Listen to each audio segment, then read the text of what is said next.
Okay, this is going to be a preview of AEW's All Out 2024. It's going to be from Chicago once again. So yeah, here it is. A whole year, since last year's show, which is last year's show was very, very weird. I think a lot of people slept on it. It was a quick turnaround, and it's well documented. I don't think a lot of people expected much out of it. But it ended up, having a lot of depth. It ended up being a lot of quality one-on-one matches, and then it was just like, holy shit! This ended up probably being, the most well-rounded show of the year. It didn't win pay-per-view of the year. I think Revolution actually did win in the Observer, but you get the point. It was very well-rounded. A lot of one-on-one matches. You see what Tony Khan did with All In. He made it more of a spectacle show. Kind of throwing a lot of guys onto the card.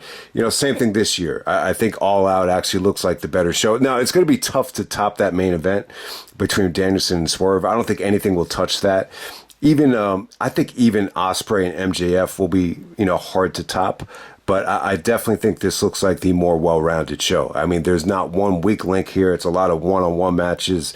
There's no one-on bums, and there's no multi-man matches where you're just kind of throwing guys onto the card. So I think it looks like a stacked show. So let's start off with Bryan Danielson taking on Jack Perry for the AEW World Championship. It's funny. I actually would not mind Swerve and Hangman getting the main event. Just with Hangman burning down Swerve's childhood home. I wouldn't mind it. You know how good that match is going to be. You know how good their matches are. I'm not crazy about Jack Perry, so but if you want to give Danielson the main event, I think that would be cool. I mean, I don't mind either way. I'm not going to look at the AEW title like it's being devalued because it's not the main event. But Jack Perry getting the title shot, I'm actually okay with it. It's not the sexiest pick in the world for me. I'm not a huge Jack Perry fan. I think he is kind of irritating people. He's coming off like a prick.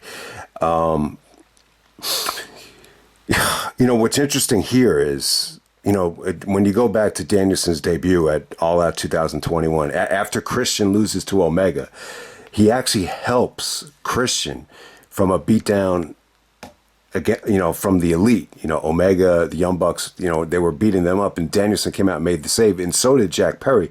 So they were actually in the same, Jack Perry was in the same ring when Danielson debuted. So, I never even thought about it until just now. So that's pretty crazy.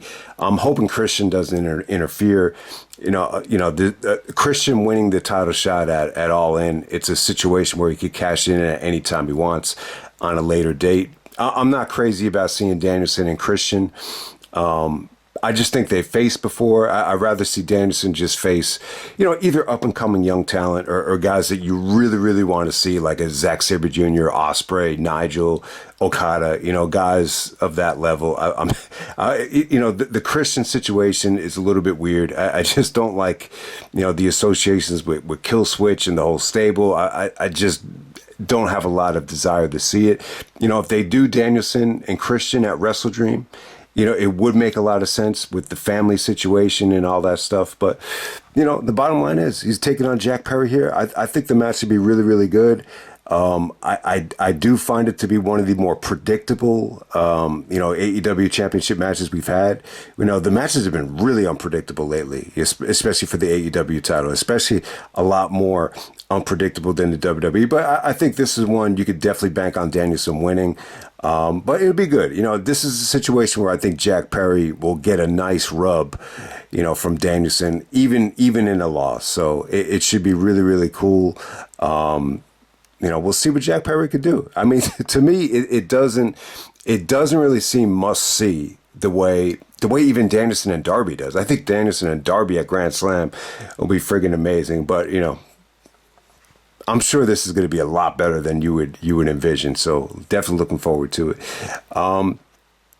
But yeah, while we're on the subject of Danielson, let me just kind of run down, some potential matches right here. So you get Danielson and Jack Perry, tomorrow night. Danielson and Darby at Grand Slam. Wrestle Dream is really interesting. I do like the idea of having Danielson take on Darby and Swerve in a triple threat match. You get all the Washington State guys in a triple threat.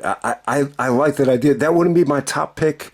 I think, ideally, I like to see Danielson and Zack Sabre Jr. in a rematch from Wrestle Dream last year, this time for the AEW title. I think that would be tough to pull off, though, because, you would think New Japan doesn't want Zack to lose to Danielson, especially coming off of the G1 with Zack winning the G1. That'll be a tough sell. So, yeah, that might be a little bit unrealistic. Danielson and Nigel at Wrestle Dream. Wouldn't mind it. This time they're on Danielson's home turf, the opposite of Unified. That would be pretty cool. So, yeah, I think, you could definitely bank on Danielson main eventing Wrestle Dream because it's in Washington. So I think the reign will at least last until then. If it lasts forever, great. But, I think at Full Gear, what was my pick for Full Gear? I think Danielson and Ospreay at Full Gear would be dope as hell. This time with Danielson going over. And, that will lead us to, I think they're going to do a World's End pay-per-view, in the Starrcade spot. And, that's probably where it's going to come to an end. I will be shocked if Danielson doesn't lose the belt by World's End. But if Danielson does make it to World's End, I like the idea of going back to Okada. I think you could give Okada the belt, going in the Wrestle Kingdom. I just think that makes all the sense in the world, especially with this year's show, how they're going to do, 2 shows, back to back, with AEW getting involved, the Ring of Honor getting involved. So, yeah, I mean, it should be interesting, man. See, it's tough. It's tough with Danielson being champion right now because, he doesn't have much time left. So I think anybody that gets a title shot, whether it be Jack Perry, whether it be Christian, it's going to be met with some negative feedback because, you want to see the best of the best in that spot, whether it be Zack or whether it be Ospreay. But yeah, I just wanted to run down, this fourth quarter run for Danielson. So we're going to move on. We got Swerve and Hangman, the Lights Out Steel Cage match. This is going to be incredible. All of their matches have over-delivered, especially the one from Full Gear. And, you know what to expect from these guys. But I will say this. I like what they did with Swerve. It's something that I could really relate to. I've been having, dreams, this whole year about being at my old house. And, it's just tough, man. It's just tough to avoid, some of those dreams. And, the whole idea with Swerve, getting another AEW contract and buying back his childhood home that he was kicked out of, it's really, really something I can relate to, especially on my dad's side. He lost his home too. His wife actually took his home, and he was just telling me like eventually I want to try to buy it back, which sounds like a fantasy now, but it's definitely something that I can relate to. And the fact that Hangman set that shit on fire, it's kind of like an eye for an eye payback, because Swerve invaded Hangman's house last year. So pretty personal stuff. It was out of the box too, because anytime you see a contract signing, you would just expect it. I mean, they already did a contract signing last year in the main event of Dynamite. So that was a nice little swerve right there. The match should be incredible. I would have no problem with this getting the main event. I would, Swerve has pretty much dominated this feud. I think he won at Wrestle Dream. He won at Full Gear. The other one went to a draw. So this is really the fourth match in the feud. But I think Swerve needs to win this thing. I can't see Swerve losing this after, losing the belt to Danielson. So that's probably going to be the match of the night. There's a lot of picks for match of the night here, but let me move on to Will Ospreay taking on Pac for the AEW International Championship. It should be pretty awesome. I think Ospreay will retain. It's great to see Pac in a one-on-one high-profile singles match. This is like a Rev Pro match on the mainstream level. I think these guys actually faced in Rev Pro back in 2016 or whatever, but I like it, man. I think Pac is someone that could really keep up with Ospreay. Just some of the stare downs from Dynamite got holy shit chance, so the match should be incredible. This should even top Kenny Omega and Pac from All Out from what was that, 2019, right? It should definitely top that match. All right, the Young Bucks taking on Claudio and Wheeler Yuta of the Blackpool Combat Club for the AEW Tag Team Championships. This is kind of weird because, Claudio and Wheeler are trios champions. So Can you see two guys that are trios champions winning the championships? Probably not. I thought they were going to do like this big takeover with Moxley.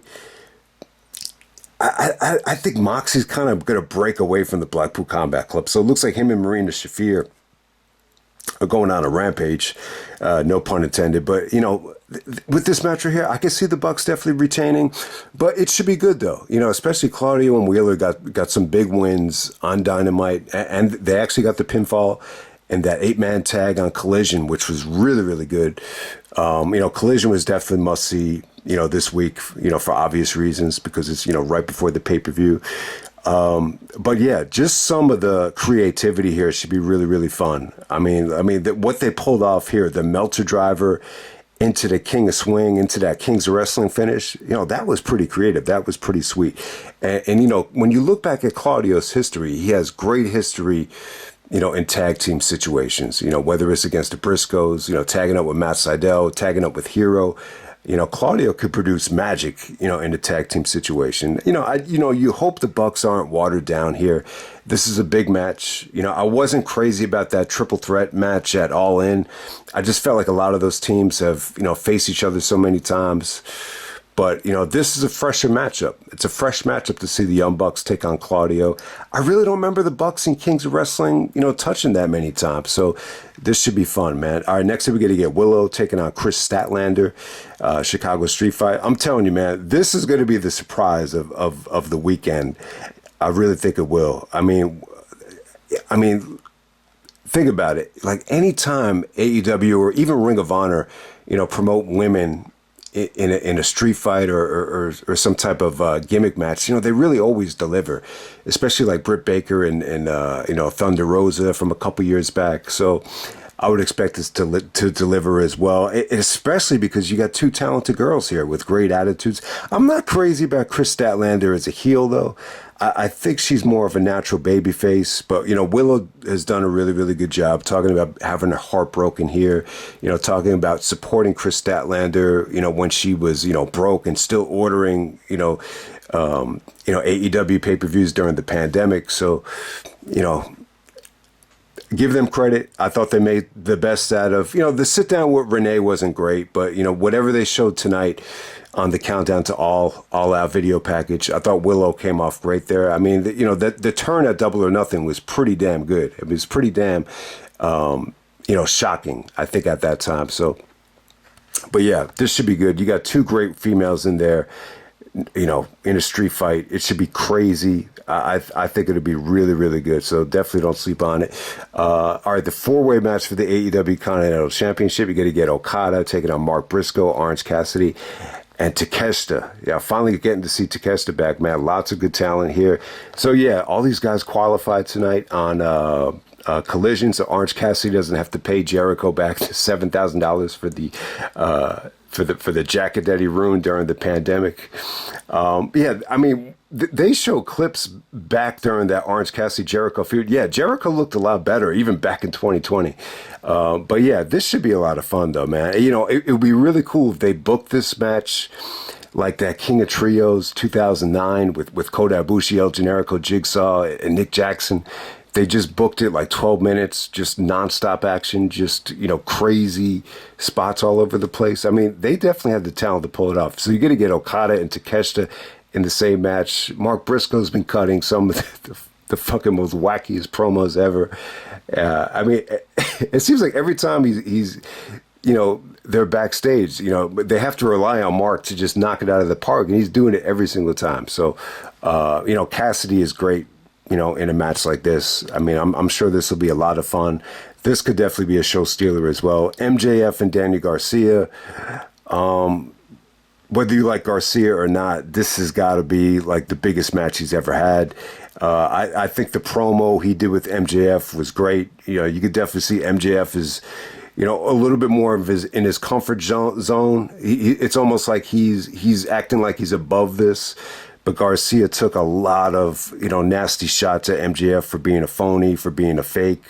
his love for AEW being fake. He even talked about how the hair that MJF has is fake and the makeup with the acne.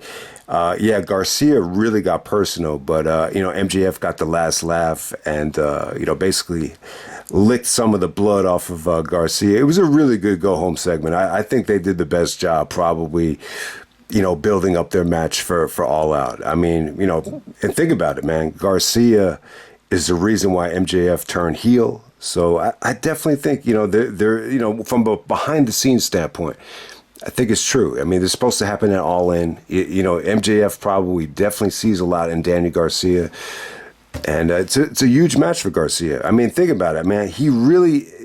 Garcia's run, it's been a little bit inconsistent.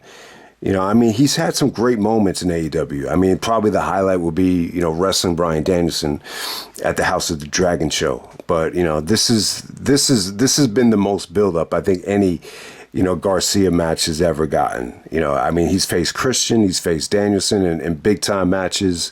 But this is it, man. This is a huge match for Garcia. I don't think Garcia needs to win. I think MJF is going to get a big victory here, because he won it All In. So MJF will probably win. But, as long as it's a great match, I think Garcia could still, build some momentum from this. And let's wrap it up. We got Mercedes taking on Hikaru Shida for the AEW TBS Championship. Camille is actually banned from ringside, thanks to my man Christopher Daniels. Yeah, Daniels is doing a great job as a GM. You could just tell he really cares about helping the younger talent, whether it be Shida, whether it be Hook. I think he's great. Gives him something to do. He's a legend in my book, underrated in my book. So, but Mercedes and Shida. All right, so here it is, man. This is the biggest what if on the show.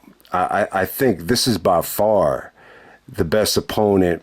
I guess so. I think by far the best opponent Mercedes has gotten so far in AEW. So it's almost, I'm not going to say it's make or break, but it's almost like if she can't have a good match with Shida, then like, what is the problem? It would almost be interesting to see if she even knows that, some of the matches just haven't hit for everybody. But I think if you can't have a good match with Shida, it's definitely on you. I mean, Shida's been great. She had a good match tonight with Deonna Purrazzo. But we'll see, man. We'll see. I definitely think if this doesn't, deliver, then I'll be very disappointed. I just can't see how you can't have a good match with Hikaru Shida. So I'll just end it there, man. We'll keep it, short for me. So we got AEW All Out 2024. I definitely don't think you should sleep on it. I think Tony Khan proved last year, this kind of one-on-one format, no filler, all killer. He definitely delivers there. And there's something great about the atmosphere in Chicago too. Let's give Chicago credit. I know these pay-per-views overseas have been great, but still, I still like enjoy the Chicago shows. Maybe more so than any other market in the world. So I definitely think it's must see for everybody. So definitely check out the show. I would definitely expect Danielson to retain. But I'm interested to see how they book that match with Jack Perry. And, you haven't seen anything about Christian yet. So I'm sure Christian, might make an appearance there, which kind of sucks. But, we'll see what happens, man.